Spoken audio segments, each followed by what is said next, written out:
موضوع الدرس في آداب المناجات مع النبي صلى الله عليه وسلم سورة المجادلة تفسير ابن كثير. الحمد لله رب العالمين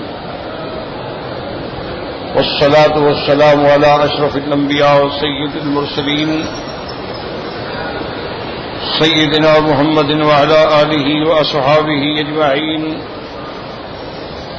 اللهم صل على سيدنا محمد وعلى آل سيدنا محمد كما صليت على إبراهيم وعلى آل إبراهيم في العالمين إنك حميد مجيد.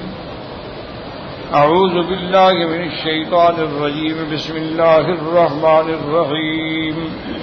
يا أيها الذين آمنوا إذا قيل لكم تفسحوا في المجالس فافسحوا يفسح الله لكم وَإِذَا قِيلَ انشُزُوا فَانشُزُوا يَرْفَعِ اللَّهُ الَّذِينَ آمَنُوا مِنكُمْ وَالَّذِينَ أُوتُوا الْعِلْمَ دَرَجَاتٍ وَاللَّهُ بِمَا تَعْمَلُونَ خَبِيرٌ. قال المؤلف والمفسر رحمه الله تعالى أدام النفع بعلومه وعلومكم في الدارين آمين إلى أن قال. وروى أبو داود من حديث معاوية بن صالح النبي ظاهرية عن كثير بن مرة عن عبد الله بن عمر رضي الله تعالى عنهما أن رسول الله صلى الله عليه وسلم قال أقيموا الصفوف وحاذوا بين المناكب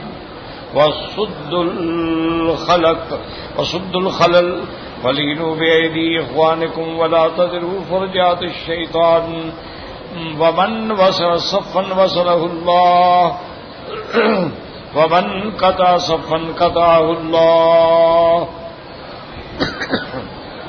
اب مفسر رحمت اللہ علیہ نے سنن ابی داؤد میں جو روایت ہے حضرت عبداللہ ابن عمر راوی ہیں، فرماتے ہیں کہ حضور صلی اللہ علیہ وسلم نے فرمایا کہ اپنی صفیں جو ہیں وہ سیدھی کیا کرو. وَحَاذُوا بَيْنَ الْمَنَاكِبِ کندھے کے برابر کندھا ہو. وَصُدُّ الْخَلَلِ درمیان میں جگہ نہ چھوڑا کریں، مل کے کھڑے ہوں اور ایک دوسرے کے ساتھ نرمی سے پیش آئیں، سختی نہ کریں اور درمیان میں جگہ نہ چھوڑا کریں فرجات شیطان کے، شیطان درمیان میں کھیلتا رہے. وَمَنْ وَصَلَ صَفًّا جو آدمی صفوں کو ملاتا ہے اللہ اس کو اپنے رحمت سے ملاتے ہیں، اور جو آدمی صفوں کو توڑتا ہے کہ ایک ادھر کھڑا ہے اور ایک ادھر کھڑا ہے اور ایک آگے ہے اور ایک پیچھے ہے اللہ اس کو اپنی رحمت سے توڑتے ہیں. تو یہ احکامات ہیں. آدمی خاص طور پہ نماز کے معاملات میں بڑی احتیاط کرے کہ ایک تو اگر آپ کعبۃ اللہ کے اندر ہیں جیسے الحمدللہ اب ہیں تو ہر بندے کا وجود جو ہے وہ کعبے کے اندر ہو، اسی لیے یہاں گول صف بنتی ہے، ورنہ ہر جگہ صفیں سیدھی ہوتی ہیں، لیکن یہاں گول کیوں بنتی ہے کہ ہر بندے کا رخ کعبے کے اندر ہو. مثلا اب میرے سامنے کعبہ، اگر میں یوں کھڑا ہو جاؤں تو نماز نہیں ہوگی. اگر ہم باہر ہیں تو پھر جہت کافی ہے. جیسے اب ہمارے ملکوں میں مغرب کی طرف رخ کر کے ہم نماز پڑھتے ہیں وہ جہت ہی کافی ہے، بس ضروری نہیں کہ عین کعبہ ہو، لیکن جب اللہ کا کعبہ سامنے ہو تو پھر عین کعبہ ہونا ضروری ہے.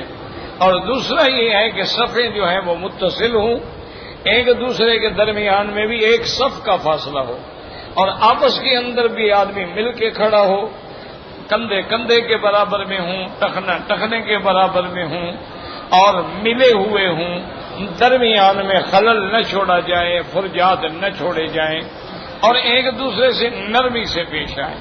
تو یہ اللہ کی بہت بڑی بات ہے کہ اگر آپ صف کو جوڑیں گے اللہ آپ کو رحمت سے جوڑ دے گا. اب آپ کھڑے ہیں اگلی صف میں جگہ خالی، اب فوراً آگے چل جائیں. اچھا وہ آگے چلا گیا تھا آپ فوراً اور آگے چلے جائیں اور پیچھے والا فوراً آپ کی جگہ پہ آ جائے. تو اس لیے ہمیشہ یاد رکھیں کہ جب مسلمانوں نے صفوں کا خیال چھوڑ دیا اللہ نے ان کے دلوں کے اندر جو ہے وہ اللہ معاف فرمائے تفرقہ ڈال دیا. کہ اب ہر بندے کے دل کے اندر جو ہے وہ فرقہ واریت ہے اور اختلافات ہیں. اللہ تبارک و تعالی ہمارے احوال پہ رحم فرمائے. تو بہرحال یہ صفوں کے بارے میں بالکل احتیاط کیا کریں. اور جو میرے بزرگ، بعض بزرگ ہمارے ایسے بھی ہیں 70 سال عمر ہو گئی لیکن ابھی تک نماز صحیح پڑھنا نہیں جانتے، تو ان کو شرم نہیں کرنی چاہیے، نماز سیکھنی چاہیے. یہ کوئی شرم نہیں کہ آدمی جہالت کے اندر ہمیشہ غلط نمازیں پڑھتا رہے. فوراً ایک دوسرے کو نماز سکھائیں. اور دوسرا ہمارے بہت بڑی ایک زیادتی ہے، اللہ تبارک و تعالی رحمت فرمائے، کہ جب امام رکوع میں جاتے ہیں تو ہم جلدی کرتے ہیں. امام سلام پھیرتے ہیں ہم جلدی کرتے. کبھی بھی حضور نے فرمایا جو بندہ امام کے سر اٹھانے سے پہلے سر اٹھا لے یا پہلے چلا جائے، فرمایا اللہ اس کے چہرے کو گدھے کا چہرہ بنا دے، یعنی اللہ اس کے چہرے کو مسخ کر دے. تو ہمارے ہاں ایک یہ بھی بڑی بیماری ہے کہ ابھی امام کہے گا السلام علیکم ورحمۃ اللہ اور ہم سلام کر کے حجر اسود پہ بھی پہنچ جائیں گے، تو فرض برباد بوسہ دینے جا رہا ہے. تو اس لیے ہمیشہ خاص طور پہ اپنی نماز ٹھیک کریں. اور جس دن مسلمانوں کے گھر میں نماز آ گئی اور نماز ٹھیک ہو گئی، اللہ کی رحمتیں آئیں گی اور سب گناہ بھی ختم ہو جائیں گے اور پھر اللہ کی رحمت کی بارشیں ہو جائیں گی. کیونکہ نماز چیز ہی ایسی ہے کہ برائیوں سے روکنے والی ہے. جب برائی سے روکنے والی ہے تو گویا بھلائی سکھانے والی ہے. ایک سیدھی سی بات. تو اس لیے شرم نہ کریں، چھوٹی موٹی نماز کی کوئی کتاب لے لیں، اس کو پڑھیں، بار بار پڑھیں. پڑھے ہوئے نہیں ہیں دوسرے ساتھی سے سیکھیں. اچھا دوسری بات یہ ہے کہ 5 دفعہ امام کے پیچھے نماز پڑھے، اور یہ بھی تو سیکھو نا کہ کتنی دیر امام رکوع میں جاتے ہیں، کتنی دیر رکوع کے بعد کھڑے ہوتے ہیں، پھر کتنی دیر سجدے میں گزارتے ہیں، پھر کتنی دیر سجدے کے بعد بیٹھتے ہیں. تو یہ روز 5 دفعہ پڑھے ہو، سیکھتے نہیں ہو. اب جب امام کے پیچھے نماز پڑھیں گے اور اس کے بعد اپنی پڑھیں گے تو اللہ اکبر اللہ اکبر اللہ اکبر، یہ تو کوئی نماز نہیں ہے. اس سے تو نہ پڑھو تو برابر ہے. انک لم تصلی، حضور نے ایک صحابی کو دیکھا جلدی نماز پڑھی اور گھر میں ارجع فصلی، دوبارہ جا کے نماز پڑھو. انک لم تصلی، تم نے نماز پڑھی ہی نہیں. ہاں ٹکرے مار رہے ہیں اللہ اکبر، رکوع سیدھا نہیں کریں گے بس ذرا جھکیں گے اللہ اکبر.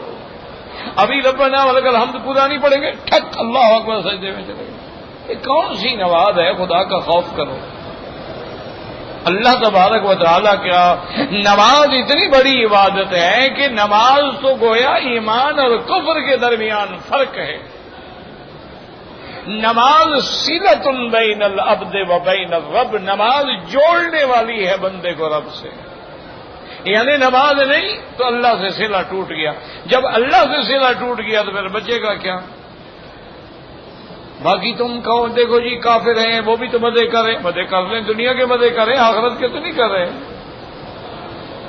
تو کافر ہیں ان کا ٹھکانہ جہنم ہے، کھائیں پیئیں، اس سے ہمیں کیا حسرت ہے؟ اللہ پاک نے اپنے پیغمبر کو فرمایا کہ آپ ان کی زندگی کو ان کی زندگی دھوکے میں نہ ڈالیں، یہ تو چند روزہ حیات ہے. اللہ فرماتے ہیں کہ اگر میں چاہتا تو میں تو دشمنوں کے گھر بھی سونے چاندی کے بنوا دیتا.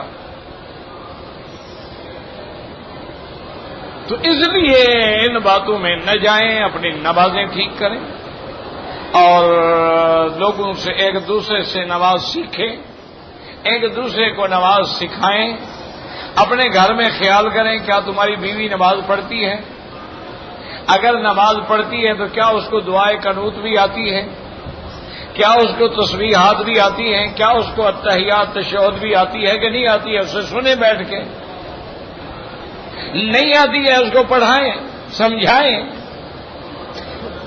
اور ایک مسئلہ بھی یاد رکھ لیں کہ امام احمد بن حنبل رحمت اللہ علیہ جو بڑے امام ہیں اور جن کی فقہ اس ملک میں نافذ ہے، اور جو حضرت پیران پیر عبد القادر جیلانی رحمت اللہ علیہ بھی مسلکن حنبلی تھے، وہ بھی امام احمد بن حنبل کی فقہ پہ تھے. اتنا بڑا امام ہے. اور شیخ الاسلام ابن تیمیہ رحمت اللہ علیہ، شیخ ابن القیم رحمہ اللہ تعالی، یعنی یہ اتنے بڑے لوگ ہیں کہ علماء کہتے تھے کہ ما قال الحبران، کہ جو مسئلہ یہ دو بندے متفق علیہ کہہ دیں بس مان لو. یہ اتنے بڑے آدمی ہیں. ان سب نے، اور ابن رجب حنبلی رحمت اللہ علیہ جو محدث بھی تھے، صوفی بھی تھے، اللہ کے اولیاء میں بھی سی تھے، ان سب نے یہ کہا ہے کہ جو مرد یا عورت ایک نماز آمدن چھوڑ دے یا نمازیں چھوڑ دے وہ کافر ہے.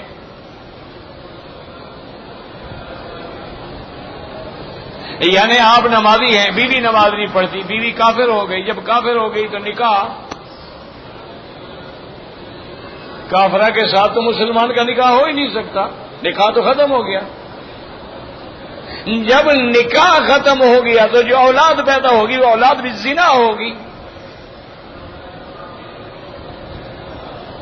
اسی لیے امام فرماتے ہیں کہ جو بے نماز مر جائے لا تصلوا علیہ، اس کا جنازہ بھی نہ پڑھو، ولا تدفنوہ فی مقابر المسلمین، مسلمانوں کے قبرستان میں دفن بھی نہ کرو. یہ تو ائمہ ثلاثہ فرماتے ہیں فاسق فاجر ہے. امام ابو حنیفہ فرماتے ہیں اس کو یعذر یحبس، اس کو قید کر دیا جائے بے نمازی کو حتی یتوب، جب تک توبہ نہ کرے جیل میں پڑا پڑا مر جائے. اب آپ اندازہ کریں کہ پھر ہمارے گھروں میں کیا حال ہے. ایمان سے کہیں کبھی آپ نے اپنی بیوی کی یا دعا قنوت سنی ہے؟ اللہ کے گھر میں بیٹھے ہو، سیدھی بات تو کرو نا. آپ کو یہ تو فکر ہوتا ہے کہ میری بیوی نے آج جناب بن سنور کے میرا استقبال نہیں کیا، آج میک اپ اچھا نہیں کیا، آج لباس اچھا نہیں پہنا، آج جناب اس نے صبح مجھے بیڈ ٹی پیش نہیں کی، میرا ناشتہ ٹھیک نہیں کیا، مرچ زیادہ ڈال دی. یہ بھی کبھی خیال ہے کہ اس کو نماز بھی آتی ہے کہ نہیں آتی؟ اور اگر مرد بھی نہیں پڑھتا دونوں کافر ہو گئے. قصہ پکا ختم ہو گیا. اس لیے خدا کے لیے نماز سیکھیں، نماز کی کتاب لے لیں. ہر زبان میں چھوٹی چھوٹی کتابیں الحمدللہ موجود ہیں، ان کو بار بار پڑھیں نہیں تو دوسروں کے ساتھ لگ جائیں اور اپنی نمازوں کو ٹھیک کریں. اور جس دن مسلمانوں کی نماز ٹھیک ہو گئی پورا عالم ٹھیک ہو جائے. نماز تو یہ ہے نا کہ اللہ پاک فرما رہے ہیں میرا مدنی تراہم رکعا سجدا، تیری جماعت صحابہ کی ایسی جماعت ہے، ایسے پروانے ہیں، ایسے دیوانے ہیں کہ جب بھی دیکھو یا رکوع میں ہیں یا سجدے میں. کمال تو یہ ہے نا کہ جن کے سجدے، جن کی نمازوں پہ مالک فخر کر رہا ہے. تراہم رکعا سجدا، اور میرا مدنی تیرے صحابہ کو ہم نے اندر سے بھی دیکھ لیا ہے. یبتغون فضلا من اللہ ورضوانا، یہ نماز دکھلاوے کے لیے نہیں پڑھ رہے، انہوں نے کوئی پیری مریدی نہیں کرنی ہے، یہ تو میرا فضل اور میری رضا چاہتے ہیں. میرا مولا ہم نے صحابہ کو نہ دیکھا ہو کیسے پہچانیں گے؟ اور میں سیماہم فی وجوہہم من اثر السجود، سجود کی برکت کے ان کے چہروں کے اوپر میں نے ایک نور پیدا کر دیا. یہ علامت کا معنی نہیں ہوتا یہ جو داغ لگ جاتے ہیں، یہ تو آپ کل جناب گرم پتھر پہ 3-4 گھنٹے ماتھا رگڑیں داغ بن جائے گا تو ولی اللہ بن جاؤ گے. داغ کا کیا ہے؟ یہ داغ مراد نہیں ہوتا. یعنی اس عبادت کا چہرے پہ اثر ہوتا. اسی لیے علماء نے لکھا ہے کہ ایک آدمی کی رات تہجد میں گزرے، ایک آدمی کی رات شراب و شباب و کباب میں گزرے، صبح کو دونوں کا چہرہ دیکھیں، اس کے چہرے پہ رونق ہوگی، اس کے چہرے پہ لعنت برس رہی ہے.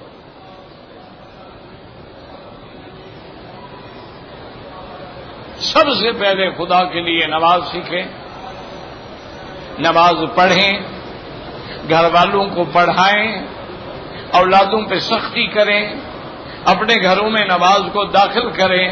جس گھر میں نماز نہیں ہوتی ہے وہاں اللہ کی رحمت نہیں آتی ہے. جس گھر میں نماز نہیں ہوتی ہے وہ گویا گھر ویران ہے. گھروں کی آبادی اللہ تبارک و تعالیٰ کی عبادت کے ساتھ ہے. حضور نے فرمایا سب سے بہتر بیوی تو وہ ہے نا جو خاوند کو اٹھاتی ہے اور خاوند اس کو جگاتا ہے تہجد کے لیے.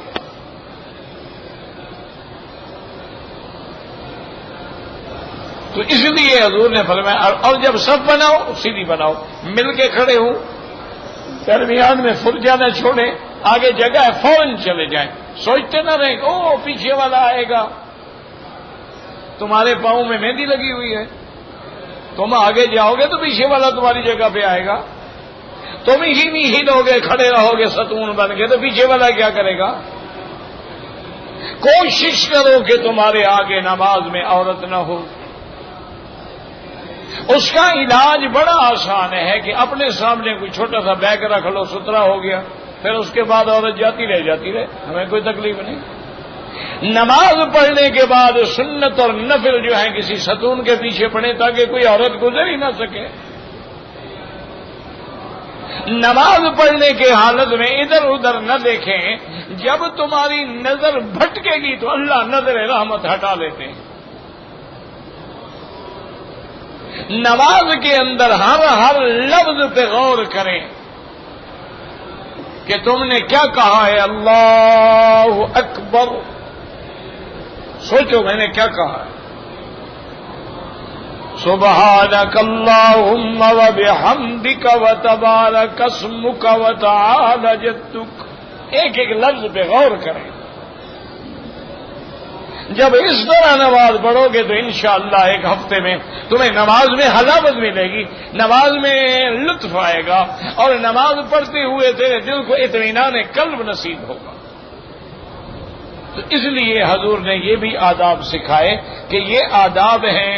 اور اس کے بعد حضور نے فرمایا وَلِهَذَا كَانَ أُبَيُّ بْنُ كَعْبٍ سَيِّدَ الْقُرَّاءِ اذا انتهى الى الصف الاول انتظر منه رجلا يكون من افناد الناس ويدخل هو في الصف المقدم يحتج بهذا الحديث ليليني منكم اولو الاحلام والنهى.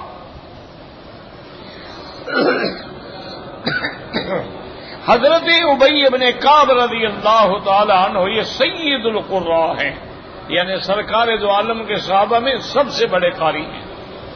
اب جب نماز میں آتے ہیں اور صف اول تک پہنچتے اب دوسری صف میں پہنچے، اول میں نہیں پہنچے تو آگے والے ایک آدمی کو کھینچ لیتے، آپ وہاں کھڑے ہو جاتے. کہتے بھئی حضور نے فرمایا میرے پیچھے وہ آئے جو علم والے ہیں، جو عقل والے ہیں، جو سمجھ والے ہیں، تو اس لیے میں صف اول میں جاتا ہوں.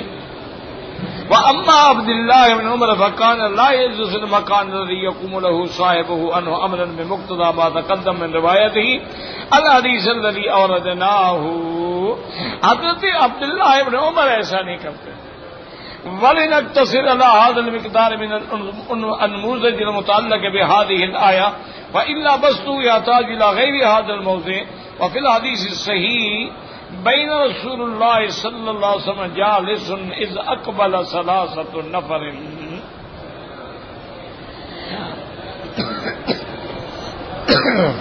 اب مفسر رحمۃ اللہ علیہ فرماتے ہیں اس آیت میں میں نے کچھ نمونہ پیش کر دیا ہے، اگر تفصیل بیان کروں تو پھر تو پوری کتاب بھر جائے گی. فرماتے ہیں کہ ایک دن سرکار دو جہاں رحمت دو عالم صلی اللہ علیہ وسلم بیٹھے تھے، تین بندے آئے. فَأَمَّا أَحَدُهُمْ فَوَجَدَ فُرْجَةً فِي الْحَلْقَةِ فَدَخَلَ فِيهَا وَأَمَّا الْآخَرُ فَجَلَسَ وَرَاءَ النَّاسِ وَأَدْبَرَ الثَّالِثُ ذَاهِبًا فَقَالَ رَسُولُ اللَّهِ صلی اللہ علیہ وسلم الا انبئکم بخبر الثلاثۃ. حضور صلی اللہ علیہ وسلم بیٹھے تھے کہ ثلاثۃ نفر 3 آدمی آئے. ان میں ایک آدمی نے تو حلقے میں فرجہ دیکھا تو اندر جا کے حلقے میں بیٹھ گیا.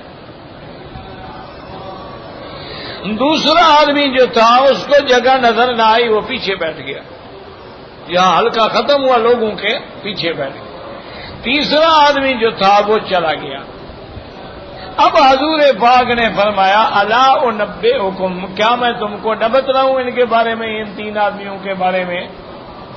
اما الاول فابى الى الله فآواه اللہ, کہ وہ پہلا بندہ جو ہے جس کو تھوڑی سی جگہ نظر آئی اور حلقے میں جم کے بیٹھ گیا, یہ وہ ہے جس نے اللہ کا پناہ پکڑی, اللہ نے اس کو جگہ دے دی.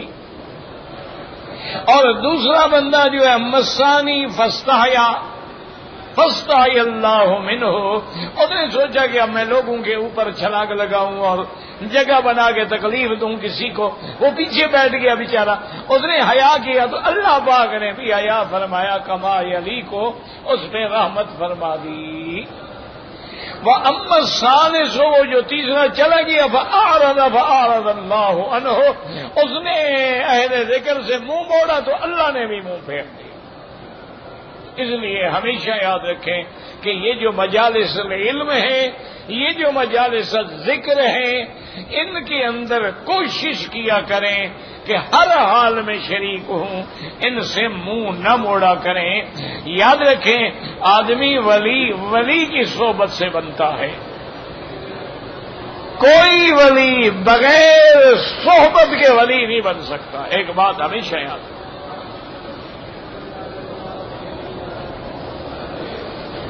اب آپ دنیا میں دیکھیں, آپ نے درخان بننا ہے تو درخان کے پاس جائیں گے, لوہار بننا ہے تو لوہار کے پاس جائیں گے, آپ نے ڈاکٹر بننا ہے تو میڈیکل میں جائیں گے, آپ نے انجینئر بننا ہے تو انجینئرنگ کالج میں جائیں گے. اس کے بغیر تو آپ نہیں بن سکتے ہیں. تو اگر وکیل بغیر اپنے پڑھنے کے اور وکلاء کے ساتھ مل کے پریکٹس کرنے کے بغیر وکیل نہیں بن سکتا, ڈاکٹر سب کچھ پاس کرنے کے بعد جب تک ہاؤس جاب نہ کرے ڈاکٹر نہیں بن سکتا ہے, تو ولی ایسے بن جائے گا بغیر صحبت اولیاء اللہ کے. اس کے لیے بھی ضروری ہے کہ اہل اللہ سے اور اولیاء اللہ سے تعلق رکھے. اور بعض علماء نے بڑی ایک لطیف بات کی, وہ کہتے ہیں مثلا اولیاء اللہ ہے, تمہارا تعلق نہ بھی ہو تو بیٹھ جاؤ, تمہیں درس سمجھ ہی نہیں آ رہا بیٹھ جاؤ, تمہیں زبان کا بھی پتہ نہیں ہے, وہ اردو میں بول رہا ہے آپ عربی ہے, بیٹھ جاؤ. کیوں؟ فرمایا حضور کی حدیث ہے کہ ہؤلاء لا یشقی جلیسہم, جو ان کے ساتھ بیٹھ جاتا ہے اللہ فرماتے ہیں میں اس کو بھی بدبخت نہیں رہنے دیتا, اس پر بھی رحمت کر دیتا. صحیح حدیث میں آتا ہے کہ اللہ کے فرشتے جا کے عرض کریں گے کہ مولا تیرا بندہ قرآن پڑھ رہا تھا, لوگ سن رہے تھے. اللہ فرمائیں گے میرے ملائکہ گواہ ہو جاؤ, میں نے ان کو بخش دیا ہے. وہ کہیں گے مولا ایک آدمی جو ہے اس کو کوئی کام تھا, وہ درس سننے کے لیے, قرآن سننے کے لیے, اولیاء اللہ کی صحبت کے لیے نہیں گیا تھا, وہ تو اپنے کام سے مجبور ہو کے وہاں بیٹھا تھا کہ ختم ہو تو میں فلانے بندے کو ملوں. اللہ نے فرمایا یہ میرے وہ بندے ہیں جو ان کے ساتھ بیٹھ جاتے ہیں, میں اس کو بھی معاف کر دیتا, میں ان کو بھی بدبخت نہیں رہنے دیتا. اور دوسری مثال علماء نے یہ دی ہے کہ جب تم علماء کی اولیاء کی صحبت میں بیٹھو گے تم نہ بھی چاہو رحمت ملے گی. کیسے؟ بس اب ہم بیٹھے, یہ دیکھو سامنے فانوس ہے, بتیاں جل رہی ہیں, ہم نہ بھی چاہیں روشنی آ رہی ہے کہ نہیں آ رہی؟ اس کا ہماری چاہت سے کوئی تعلق ہے کہ ہم چاہیں تو روشنی آئے, نہ چاہیں تو نہ آئے. چاہیں نہ چاہیں روشنی آ رہی ہے. تو جب ہم اولیاء اللہ کی صحبت میں بیٹھتے ہیں ان کے نور ایمان کی جو روشنی ہے ہم نہ بھی چاہیں وہ آئے گی. وہ تو آئے گی نا. اور جب روشنی آتی ہے ایک بات یاد رکھو کہ روشنی آتی ہے تو اندھیرا چھٹ جاتا ہے. روشنی جب آ جاتی ہے تو اندھیرے چھٹ جاتے ہیں. تو جب نور ایمان کی روشنی آئے گی تو شرک اور کفر اور بدعات کے اندھیرے چھٹ جائیں گے. جب اولیاء اللہ کی صحبت کی روشنی آئے گی وہ جو گناہوں کے اندھیرے ہیں وہ چھٹ جائیں گے. وہ جو بے حیائی کے ڈیرے ہیں وہ چھٹ جائیں گے. تو اس لیے لازم ہے. اب دیکھیں جو بندہ صف میں آ گیا اللہ نے رحمت میں ڈھانپ لیا. جو بندہ ادب میں آ گیا اللہ نے اس میں بھی رحمت فرما دی کہ چلو پیچھے بیٹھا بیٹھا تو ہے نا. اور جو منہ پھیر کے چلا گیا اللہ کی رحمت نے بھی اعراض فرما دیا. وقال الامام احمد حدثنا تابع بن زیاد قال اخبرنا عبد الله قال اخبرنا اسامة بن زید عن عمرو بن شعيب عن نبيه عن عبد الله بن عمرو رضي الله تعالى عنهم ان رسول الله صلی اللہ علیہ وسلم قال لا يحل لرجل ان يفرق بين اثنين الا باذنهما. اس حدیث میں آتا ہے میرے آقا نے رحمت دو عالم صلی اللہ علیہ وسلم نے فرمایا اگر دو بندے بیٹھے ہیں تو درمیان میں جا کے زبردستی نہ گھسو بلکہ کہو بھائی تھوڑا ادھر ہو جاؤ تھوڑا مجھے بھی جگہ دے دو. کہہ کے مانگ لو ورنہ اذن کے بغیر نہیں گھسنا چاہیے. ورواه ابو داود والترمذي من حديث اسامة بن زيد الليثي به وسنن الترمذي وقد روى عن عباس بن حسن البصري وغيرهما انهم قالوا في قوله تبارك وتعالى فإذا قيل لكم تفصحوا في المجالس فافصحوا يفصح الله لكم. یعنی فی مجالس العرب نے کہا اس سے مراد ہے کہ حرب جب دشمن سے جنگ ہو رہی ہے صفیں بن رہی ہیں تو کوئی آنا چاہتا ہے تو ایک دوسرے کو جگہ دو. ومانا قول ذاکر انشدوا فانشدوا نذور القتال جب کہا جائے کہ جہاد کے لیے کھڑے ہو جاؤ تو کھڑے ہو جاؤ. وقال قتادہ وذاکر انشدوا فانشدوا دعیتم الی خیر فاجیبوا. حضرت قتادہ فرماتے ہیں اذا قیل انشدوا کا معنی یہ ہے کہ جب تمہیں کسی خیر بھلائی کے کام کے لیے بلایا جائے تو کھڑے ہو جاؤ. وقال مقاتل اذا دعیتم الی الصلاۃ فارتفعوا الیہا اگر تمہیں نماز کے لیے بلایا جائے تو کھڑے ہو جائیں. وقال عبد الرحمن زكان اذا كانوا عند النبي في بيته وراد والانصراف اب كل من يكون واخر مخرج من عنده وربما يشك ذلك عليه عليه السلام وقد تكون له الحاجه والنبي امر بالانصراف صلوا قوله تعالى ذاكر مرضي فرجه. اور عبد الرحمن بن زید بن اسلم فرماتے ہیں حضور کی خدمت میں جب صحابہ آپ کے گھر میں آتے تھے تو ہر آدمی ذرا دیر لگاتا تھا کہ میں سب سے آخر میں جاؤں تاکہ میں حضور پاک کی زیارت کرتا رہوں. لیکن اللہ نے فرمایا یہ چیز میرے مدنی پاک کو تکلیف پہنچاتی ہے. حضور کے اور بھی تو کام ہے نا ابھی بیٹھے رہیں تو جب کہا جائے گا اٹھو تو بس اٹھ جاؤ. وقوله تبارك وتعالى يرفع الله الذين آمنوا منكم والذين اوتوا العلم درجات والله واسع خبير. اي لا تعتقدوا ان فساد منكم يا اخي اذا اقبل واذا امر بالخروج فخرج ان يكون ذلك اكثر يقبله ورفعت ورتبه عند الله تبارك وتعالى والله تعالى يذي ذلك له وليجزيه بها في الدنيا والاخره. فان من تواضع لامر الله رفع الله قدره ونشر ذكره. اب مفسر رحمۃ اللہ علیہ فرماتی ہیں اللہ نے فرمایا جو ایمان لائے جو علم والے ہیں ہم ان کے درجات بلند کر دیتے ہیں.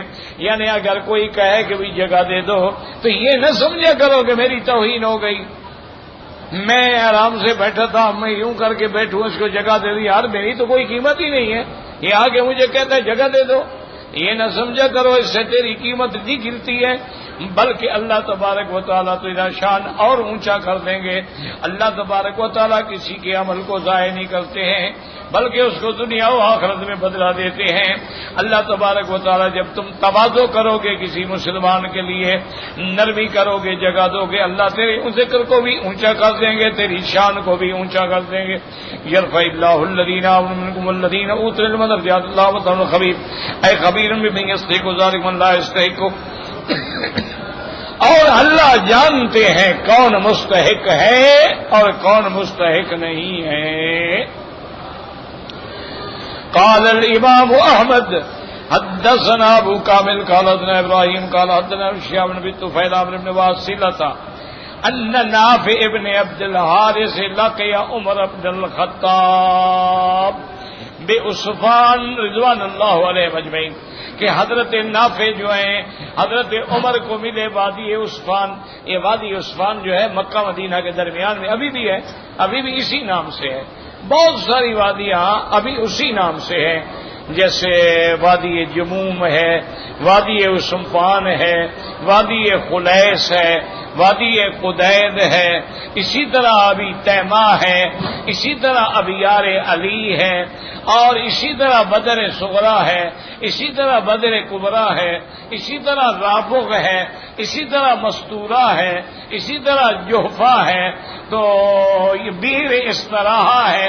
یہ سارے حضور کے زمانے میں بھی یہی نام تھے, آج تک الحمدللہ وہی نام چلے آتے ہیں. تو اللہ نے جن کو علم دیا ہے وہ جب مدینہ منورہ جاتے ہیں تو مطالعہ کرتے ہیں کہ میں کہاں کہاں سے گزر رہا ہوں. اور پھر مدینہ منورہ میں ویسے تو ہمارا ایمان ہے کہ مدینہ کا ذرہ ذرہ جو ہے نور ہے, رحمت ہے, لیکن وہاں کون سے تاریخی مقامات ہیں. مسجد قباء کہاں ہے, جنت البقیع الغرقد کیا ہے, اس میں کون دفن ہے. اسی طرح شہدائے احد کون ہیں, کتنے آدمی ہیں, کیا کیا نام ہے. اسی طریقے سے مسجد قباء ہے, مسجد بنی عبد الرحمن بن عوف ہے, مسجد قبلتین ہے, مواقع خندق ہیں. اور ابھی تک ماشاءاللہ میں نے خود دیکھا ہے کہ سیدنا ابی ہریرہ رضی اللہ تعالی عنہ کا اس زمانے میں جو مدرسہ تھا جہاں بیٹھ کے حدیث پڑھاتے تھے, ابھی تک وہ موجود ہے. اللہ کی شان. ابھی تو دیواریں ہیں پتھر کی ٹوٹی ہوئی, لیکن وہ جگہ اور وہ علامت جو ہے وہ موجود ہے. سیدنا عمر بن الخطاب رضی اللہ تعالی عنہ نے اپنے زمانے میں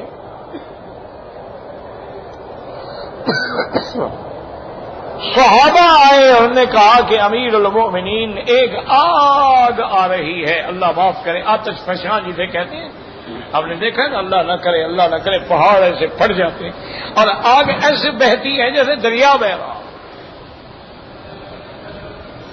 انہوں نے کہا کہ حضرت ایک آگ آ رہی ہے مدینہ منورہ کی طرف,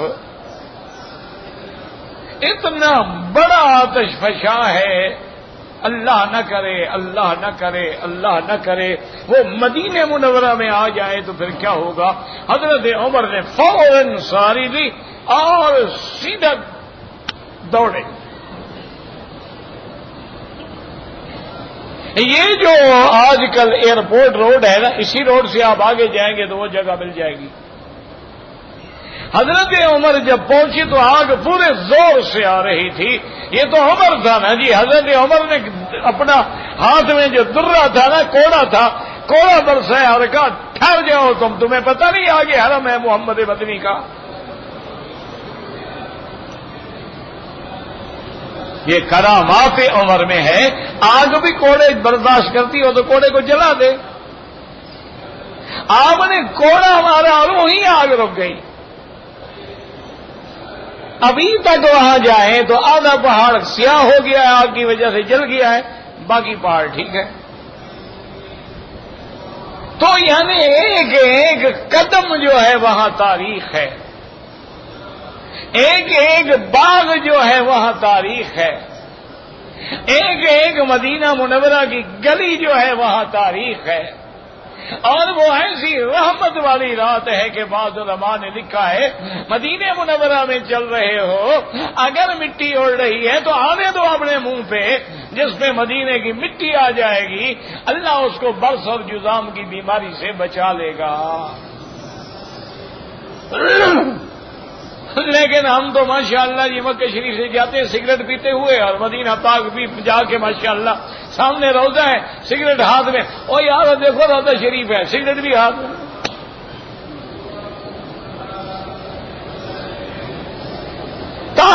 تازہ کرین شیو یعنی بالکل ٹائی رگڑ کے کہ کوئی بال نظر نہ آئے، بالکل انگریزوں کا ڈریس پہن کے جاتے ہیں، الصلاۃ والسلام علیک یا رسول اللہ، خدا کے لیے نہ جائیں تو بہتر۔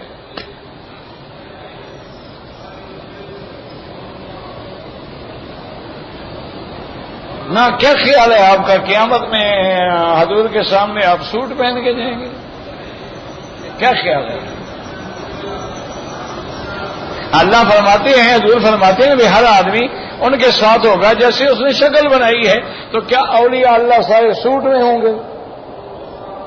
انبیاء علیہ السلام نے 3 سوٹ پہنے ہوں گے اور گلے میں ٹائی لگائی ہوگی؟ نہیں، آخر آپ کس کے ساتھ کھڑے ہوں گے؟ کبھی غور کرو، کبھی سوچو۔ 1,24,000 پیغمبر میں کوئی نبی بغیر داڑھی کے آیا ہے؟ کوئی اللہ کا ولی بغیر داڑھی کے آیا ہے؟ تو یہ داڑھی مڈانا کس کا طریقہ آیا ہے؟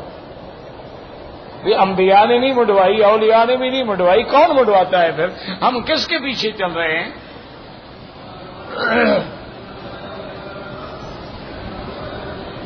بس باقی آپ کی مرضی ہے بھائی، ہم تو گناہ گار ہیں، میں تو ویسے بھی اتنا بڑا گناہ گار ہوں، اتنا رہتے ہوئے بھی حاضری کی اجازت نہیں ہوتی اللہ کی طرف سے، اللہ عالم، اللہ میرے گناہ معاف فرما دیں اور مقبول حاضری نصیب فرمائیں۔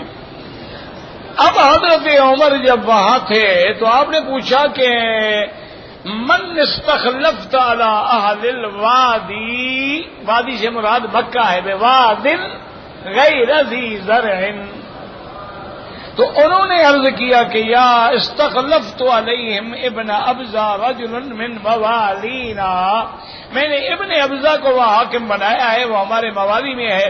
آپ نے فرمایا کمال ہے، استخلفت علیہم مولا، مکے والوں میں تم نے ایک غلام آدمی کو جو ہے گورنر بنا دیا ہے۔ فقال یا امیر المؤمنین انہ قارئ لکتاب اللہ عالم بالفرائض قاض، فقال عمر رضی اللہ تعالی عنہ اما ان نبیکم صلی اللہ علیہ وسلم قال ان اللہ یرفع بہذا الکتاب قوما یؤمنون بآخرہ۔ انہوں نے کہا امیر المؤمنین وہ اللہ کے قرآن کا عالم ہے، فرائض جاننے والا ہے۔ تو حضرت عمر نے کہا اللہ کے نبی نے سچ فرمایا تھا، اللہ قرآن سے قوموں کو اونچا کر دیں گے اور نہ ماننے والوں کو ذلیل کر دیں گے۔ وهكذا رواه مسلم غير وجه الزهري به وغير عمر النحوي فقد ذكرت فضل وعلوم في ذلك من احاديث مسلم شرح کتاب العلم صحیح بخاری۔ اب مفسر رحمۃ اللہ علیہ فرماتے ہیں کہ اگر تم نے علم کی فضیلت پر حدیثیں پڑھنی ہیں تو میں نے کتاب العلم صحیح بخاری میں ساری حدیثیں جمع کر دی ہیں، واللہ اعلم۔ کہتے جی کہ امام خمینی کے بارے میں وہ شیعہ تھا، خیال کیا ہے بھائی؟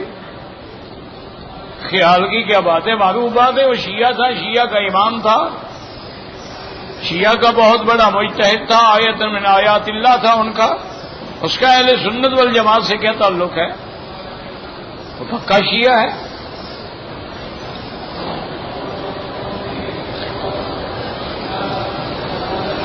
اگر رمضان المبارک میں ایک آدمی نے اپنی بیوی سے جماع تو نہیں کیا لیکن کھیل کود میں انزال ہو گیا، کفارہ نہیں ہوگا، اسی لیے حضور نے حکم دیا ہے نا کہ اگر آدمی نوجوان ہے تو روزے کی حالت میں بیوی کے ساتھ نہ لیٹے۔ کہتے جی کہ میاں بیوی ایک حمام میں نہا سکتے ہیں، پہلے کون سا چھپا ہوا ہے کہ حمام میں دیکھ لیں گے؟ کیوں نہیں نہا سکتے جناب؟ بالکل نہلائیں، آپ خدمت کریں بیوی کی، بیوی ہے میاں ہے، کیا بات، کوئی بات ہے۔ حدود حرم میں سگریٹ پینا جائز ہے، باہر جائز ہے کہ یہاں جائز ہو؟ جب باہر حرام ہے یہاں ڈبل حرام ہے۔ غار ہرا میں جب وحی اترا تھا تو حضرت علی بھی ساتھ تھے، وہ کیا کرنے گئے تھے؟ ان کی عمر تو 6 سال تھی اس وقت۔ تو بچے تھے، پتہ نہیں ان کو کہاں سے سیدھ ہو جاتی ہے، سوج جاتی ہے. وہ تو 6 سال کا بچہ تھا حضرت علی.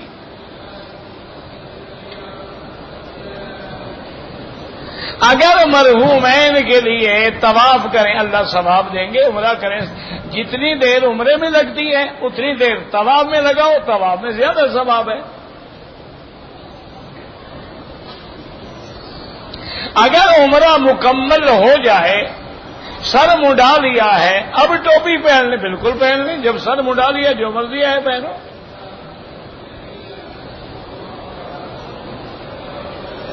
اگر متعلقہ عورت ہے،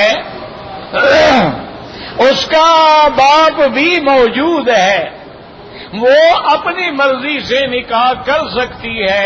بھائی بیوہ عورت کو حق ہے، الایم بحق بے نفسہا، لیکن حالات کا تقاضا یہ ہے کہ وہ بھی اپنے والد کی رضامندی سے شادی کرے. ایک ہے نکاح ہو جانا، ہو تو جائے گا، لیکن جو ضروریات ہیں وہ ضروری ہے.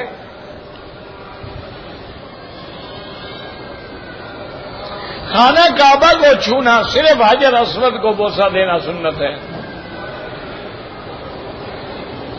اگر شوہر جو ہے شریعت کی پابندی نہ کرے، بیوی کے حقوق ادا نہ کرے، اپنے بچوں کے نفقے کا خیال نہ کرے، تو عورت کیا کرے؟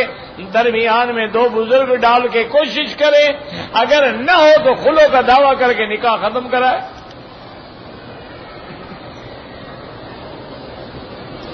باپ اپنی بیٹی کو شادی کا فیصلے پر اجازت دے کے کہ ابھی تمہاری مرضی ہے، میں تمہیں اجازت دیتا ہوں، دے سکتا ہے، ولی ہے.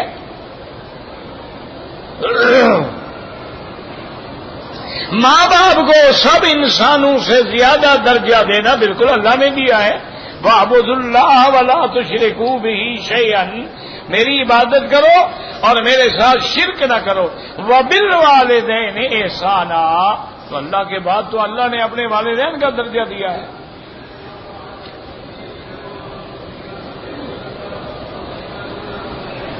کہتے ہیں جی کہ آپ کہتے ہیں وسیلے کا ثبوت نہیں ہے.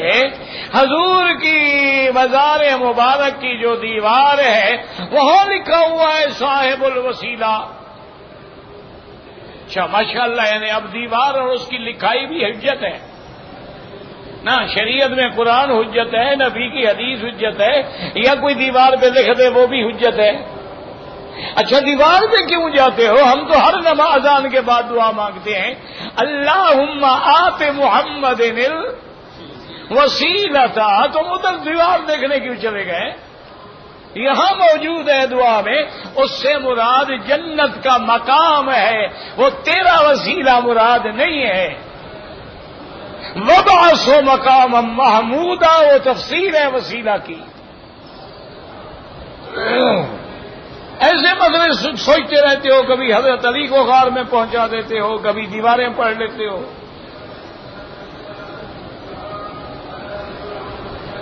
میں نماز ظہر مغرب عشاء کے بعد سجدہ شکر ادا کرتا ہوں، بدعت ہے. جب تم نے نماز پڑھی ہے یہی شکر ہے. 2 رکعت سنت پڑھ لو، 2 رکعت نفل پڑھ لو. یہ جو صرف سجدہ شکر نماز کے بعد کر رہے ہیں یہ تو بدعت ہے، یہ تم نکال رہے ہو نا، دین میں نہیں ہے.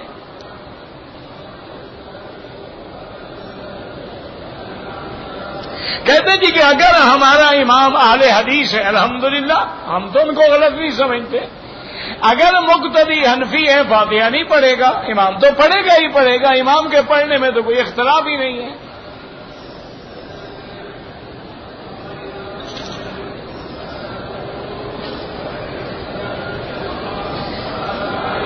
میں نے کھانے کے بعد خوشبو والا ٹیشو پکڑا، پھر یاد آیا چھوڑ دیا، کوئی بات نہیں.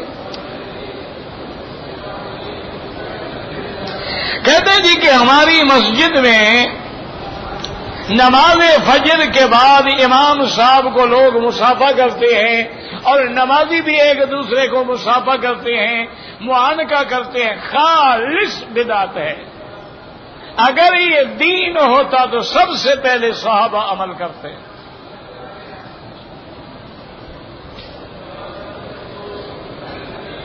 مسجد الحرام میں جو لوگ فوٹوگرافی کرتے ہیں ان پر اللہ کے نبی کی لعنت ہے، باقی تمہاری مرضی ہے.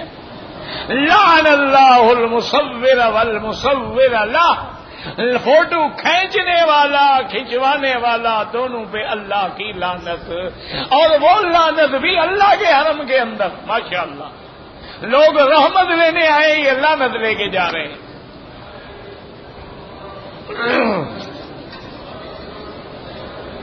بہرحال مسافر نے پوری نماز پڑھ لی، غلطی کی اس نے، ہو گئی نماز، آئندہ قصر پڑے. اللہ نے رعایت کی ہے تو رعایت سے فائدہ اٹھائے. قصر نماز میں مسافر فجر کی 2 رکعت سنت وہ ضرور پڑھا کریں. حضور کو یہ 2 رکعتیں بڑی محبوب تھی، اور آپ نے فرمایا ساری دنیا سے یہ 2 رکعت بہتر ہیں.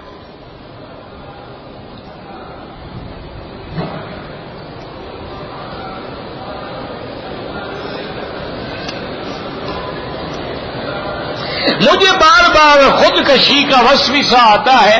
لا حول پڑھا کرو، استغفر اللہ پڑھا کرو، اور آخری صورتیں پڑھ کے دم کر کے بدن پہ پھیرا کرو.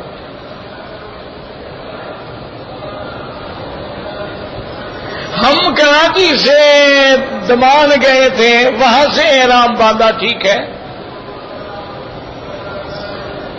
میں احرام کی حالت میں سیٹ پہ سو گیا اور پاؤں پہ کپڑا آ گیا، کچھ بھی نہیں ہوتا ہے.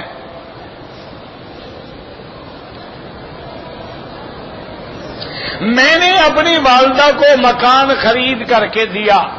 والدہ کے مرنے کے بعد اگر آپ نے وہ والدہ کا ملک کر دیا تو والدہ کے مرنے کے بعد سب وارثوں کو حصہ ملے گا.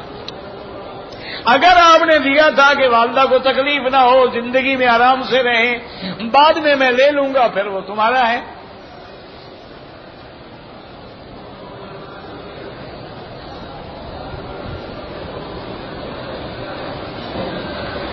کہتا ہے کہ میں 14 سال کی عمر کا تھا کہ میری وجہ سے ایک لڑکی نے خودکشی کی تھی، اس کے لیے مغفرت کی دعا کرو.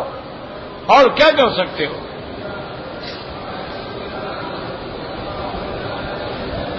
مجھے رات کو نیند میں سانپ نظر آتے ہیں، اچھی بات نہیں ہے. صدقہ و خیرات کرو اور آئندہ کسی کو خواب بتایا نہ کرو.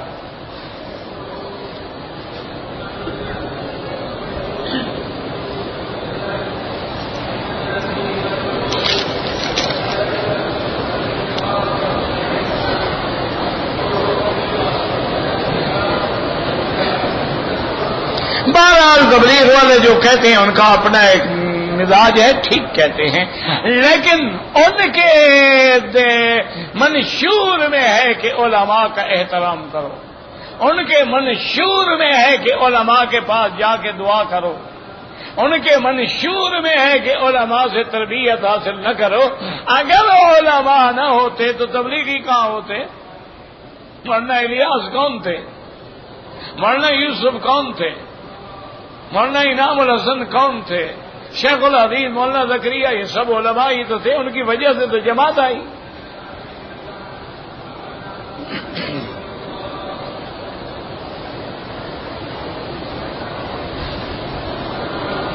میرے بڑے بھائی اور چھوٹی سسٹر بھائی کی شادی کے بعد گھر چھوڑ کے چلے گئے ہیں. ماں باپ بہن باغی ہو گئے. دعا کریں اللہ ہدایت دے. اور کیا کر سکتے ہیں میرا بھائی؟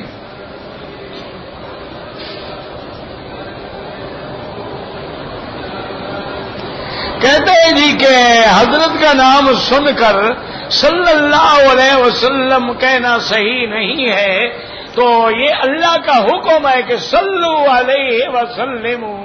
اس میں صلی بھی ہے اور سلم بھی ہے. عورت اگر حالت حیض میں ہے وہ حرم کے اندر داخل نہیں ہو سکتی. باہر میدان میں بیٹھ کے کعبہ دیکھے، ذکر کرے، نمازی کے آگے بالکل نہ گزریں. کہتے تھے کہ عرس اور سالانہ تبلیغی اجتماع جو ہے اس میں تو تبلیغ ہوتی ہے. عرس میں کیا ہوتا ہے؟ قوالی. عرس میں کیا ہوتا ہے؟ گانا بجانا، مجرے. عرس کا معنی شادی. کس کی شادی کر رہے ہو؟ پہلے سچ تو بتاؤ نا. تبلیغ کا اجتماع ہونا تو یہ اب تبلیغ کا اجتماع نہیں، یہ کیا ہے؟ تبلیغ ہو رہی ہے نا۔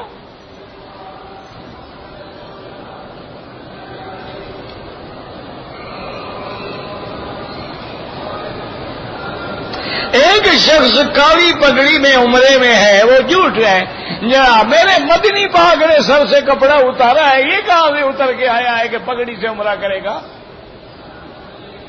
اس سے بڑا جاہل کوئی ہوگا؟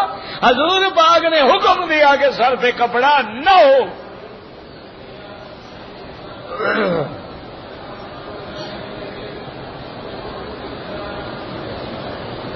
ایک دفعہ میں پاکستان میں گیا، ایک عورت میلاد شریف پڑھ رہی تھی، عورتیں اس کو پیسے دے رہی تھی، اسی لیے تو بیچاری پڑھ رہی تھی۔ تم اس کی روٹی کو لات کیوں مار رہے ہو؟ تم اس کو بلاؤ، روٹی بھی نہ دو، پیسہ بھی نہ دو، کہو میلاد پڑھے، بجا لے آئے تو معلوم ہوا کہ میلاد نہیں، پیٹ کا مسئلہ ہے۔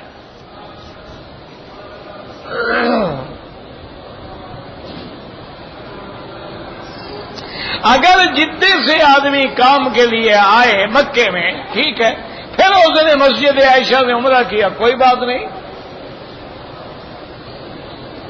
قبروں میں اذان دینا بالکل ناجائز ہے، زندگی میں دیتے نہیں، زندہ دیتے نہیں، مردے کو اذان دے رہے ہیں، ماشاءاللہ، کہ بھئی ہم تو نماز نہیں پڑھتے، تم اٹھ کے پڑھ لینا۔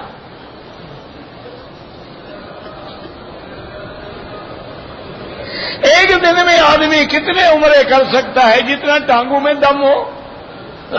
نفلی عبادت ہے، 10 عمرے کر لو، نہ کرو۔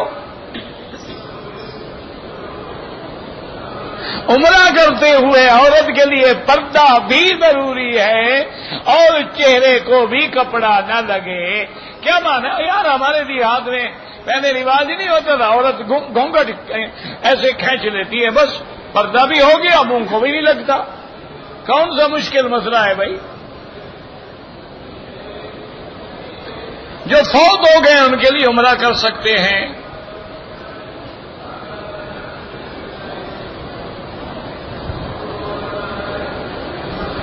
میری شادی نہیں ہوئی، نکاح ہوا ہے، گھریلو جھگڑے کی وجہ سے میں نے اپنی بھابھی کو ایک کارڈ کے پیچھے لکھ کے اس کو بھیجا طلاق، اس کو نہیں ملا، نہ ملے طلاق ہو گئی۔ یہ کہا ہے کہ عورت کو ضرور ملے؟ تم نے لکھ دیا، کام بن گیا، جان چھوڑو، اور دیا بھی بھابھی کو ایسے نے تاکہ وہاں نہ ہو تو ادھر کوئی راستہ بن جائے۔ انا للہ و انا، بہرحال طلاق ہو گئی تمہاری بیوی کو۔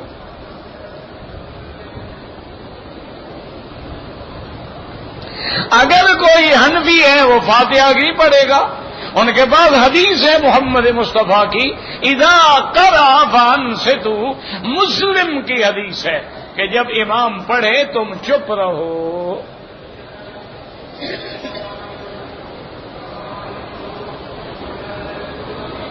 کہتے ہیں جی کہ کوئی اپنی بیوی کو اصلاح کے لیے مارنا چاہے مار سکتا ہے، لیکن ایسی مار نہ مارے کہ اس کے چہرے پہ داغ پڑ جائیں یا ہڈیاں توڑ ڈالیں۔ مارنے کا معنی ہوتا ہے تنبیہ کرے۔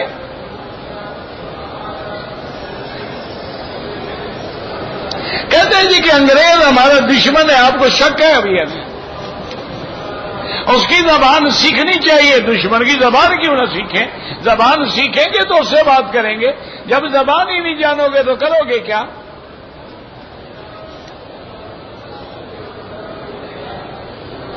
اگر ہم اپنی اولاد کو عالم بنانا چاہیں تو دین کے مدرسوں میں داخل کرو۔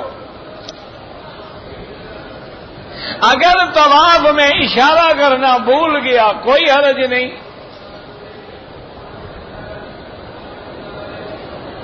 اگر ہم بینک سے معاہدے کے تابع گاڑی لے سکتے ہیں، بالکل نہیں لے سکتے، وہ بھی حرام ہے، انشورنس بھی حرام ہے۔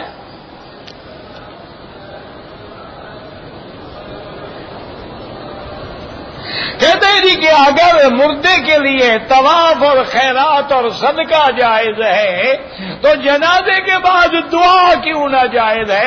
تو جنازے میں کیا گالیاں دیتے ہو؟ اب دعا مانگ رہے ہو کہ اللہ میاں جو ہم نے گالیاں دی ہیں معاف کر دے۔ جب جنازہ دعا ہے تو وہ دعا بہتر ہے جو حضور نے سکھلائی ہے یا تیرے مولوی نے؟ اللہم اغفر لحینا و میتنا، یہ دعا کس نے سکھلائی ہے؟ ہمیں محمد مدنی کی دعا پہ ایمان ہے اور تیرا ملا کی دعا پہ ایمان ہے، تو جان قیامت میں جواب دے دینا۔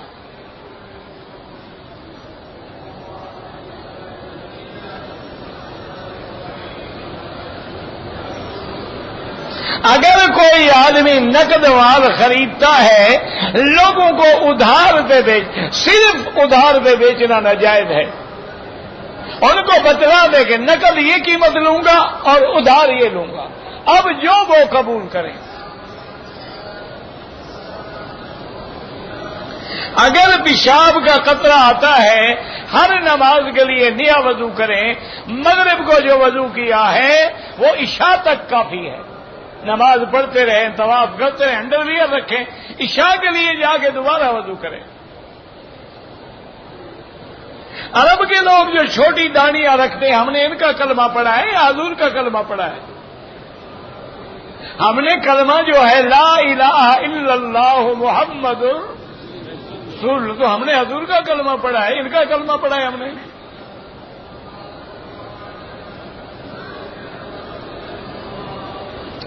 8-10 طواف کرنے کے بعد ہر طواف کے لیے 2 رکعت پڑھنی ہوگی۔ اگر حنفی مسلک پہ ہوں عصر کے بعد نفل پڑھوں، بالکل نہ پڑھیں، مغرب کے بعد پڑھیں، چونکہ حنفیوں کے پاس ایک حدیث مبارک ہے جو سیاہ ستہ کی حدیث ہے کہ لا صلاۃ بعد العصر حتی تغرب الشمس، عصر کے بعد کوئی نماز نہیں جب تک سورج نہ ڈوبے۔ میرا ذہن کمزور ہے، اللہ قوی کر دے، نمازی کے آگے بالکل نہ گزریں۔ میدان حشر شام میں ہوگا، میرا بڑا بھائی نماز نہیں پڑھتا، لگے رہو اس کے پیچھے۔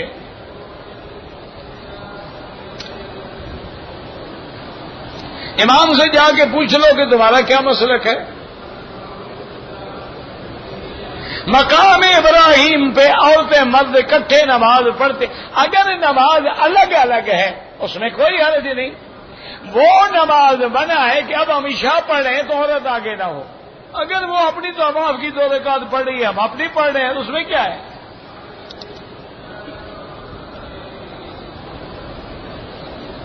کہتے ہیں جی کہ فاتحہ آمین بالجہر، اس جھگڑے کے لیے بہت سارے مولوی ملک میں موجود ہیں، مجھے معاف کریں، میرے نزدیک سب کی نمازیں ٹھیک ہیں۔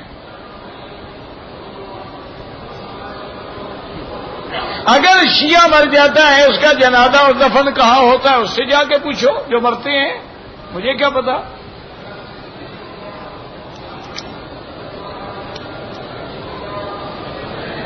کہتے ہیں جی کہ جماعت میں سال لگاتے ہیں، لوگ دین میں لگاتے ہیں، تمہیں تکلیف ہے، اور جو 2 سال کے کنٹریکٹ پہ نوکریاں کرنے آئے ہوئے ہیں ان پہ کوئی اعتراض نہیں، تمہیں تکلیف دین کے کام میں ہوتی ہے تمہیں۔ کہتے ہیں کہ جہاں پولیس والوں کی داڑھی نہیں ہوتی، تمہارے پاس پولیس والے سارے ولی اللہ ہیں ماشاءاللہ، سارے تہجد گزار شب بیدار ہیں، پولیس ہی ہوتی ہے جہاں کی ہو۔ حج بدل کروانا ہے تو کوئی اچھا آدمی ڈھونڈ کے کروا لیں۔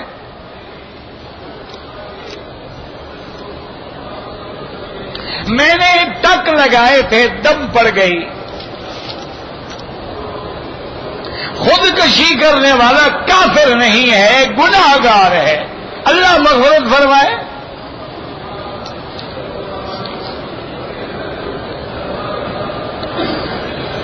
عید الفطر یا عید الضحیٰ کے بعد ملنا جو ہے کوئی حرج نہیں۔ میرے والد میرے والدہ کا حق المہر ادا نہیں کیا، تم دے دو اپنی والدہ کو، والد کی جو حق المہر مقرر ہو والدہ کو دے دو۔ اگر پتہ نہ ہو تو والدہ کی جو بہنیں ہیں ان کی کیا حق المہر ہے اس کے مطابق دے دو۔ ربنا تقبل منا انك انت السميع العليم وتب علينا انك انت التواب الرحيم اللهم فرج هم المهمومين ونفس كرب المكروبين وقض الدين عن المدينين واشفنا واشف مرضانا ومرضى المسلمين صلى الله تعالى